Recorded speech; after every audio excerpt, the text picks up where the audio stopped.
I'm very much inspired by traditional painting methods, including Indian and Persian miniature painting. I think one of the really interesting things about both miniature painting and geometry is that they force you to slow down. In geometry, it's through getting out your compass and your pencils and drawing each shape and the construction of it. And in Indian or Persian miniature painting, you have to learn how to do certain brush strokes, you have to learn how to do leaves. It's a language within itself. It does require you to really to be completely focused, not to be distracted or thinking of anything else. And I think in the day and age we live in today, where we are all living fairly frenetic lives through our technology, or fairly frenetic inner lives, I suppose is what I mean. It's good to have something external which really forces you to slow down. And I think that's actually something that I truly love about it. It makes you have those moments of connection, and that's to yourself and sort of life.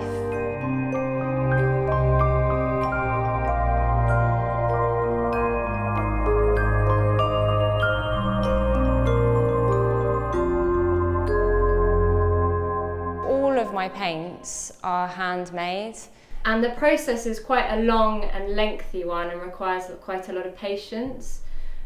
So if you were starting completely from scratch, you would start with your mineral, and this is an example of malachite.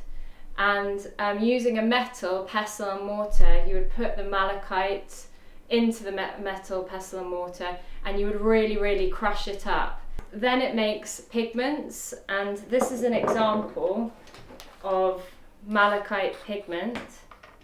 So to start with, you have the malachite pigment, and then you add a little bit of gum arabic. You just mix the pigment in with your gum arabic,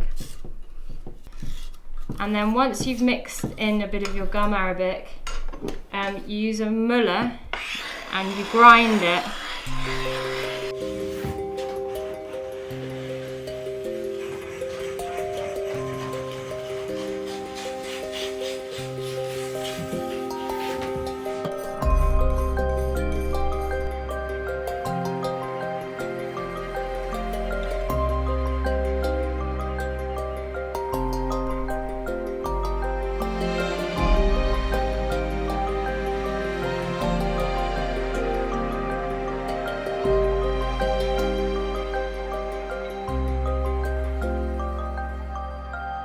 So the stories kind of come from a mixture of different places. Sometimes there's something which interests me, like the parakeets. So then I went and did some research, and I found the Tutanama, which is the 52 stories in miniature form of a parrot trying to convince his mistress, you know, don't go out and have an affair. Like, I know your husband's away, and so each of these 52 nights he tells her a different story. So I kind of connected. I look for different influences according to a theme. Sometimes they do just kind of come to me, the stories.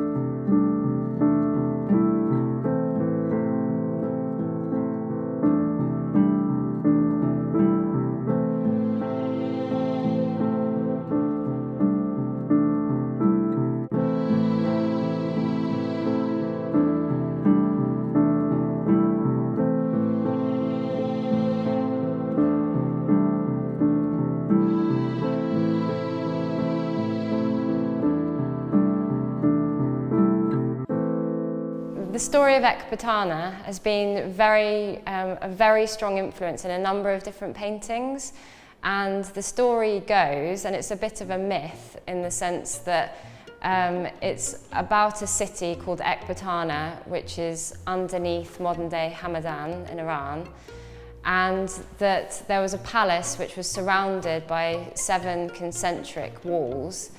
And it kind of links to this idea that through going through these different walls, all painted a different colour, you're kind of progressing on this journey towards spiritual growth. The centre being gold. Well, they know from Herodotus's account the colours of each of these walls. And those colours I've used in numerous different paintings.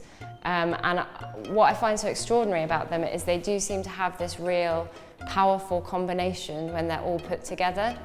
And they are gold is the central one, surrounded by platinum. Then red lead, I use red lead, but it's this very vibrant orange colour. Lapis, which is blue, and then carmine, which is a kind of beautiful red colour, and then the black and white. And these 7 colours, you can see them in the Alchemist Deconstructed, which is one of my works, which is a circle, a square, and a triangle with these colours very much repeating or vibrating almost. And that's very important to me, the vibrations of the colours that they sing when you put them all together. And that's really what I'm trying to achieve in a lot of my works.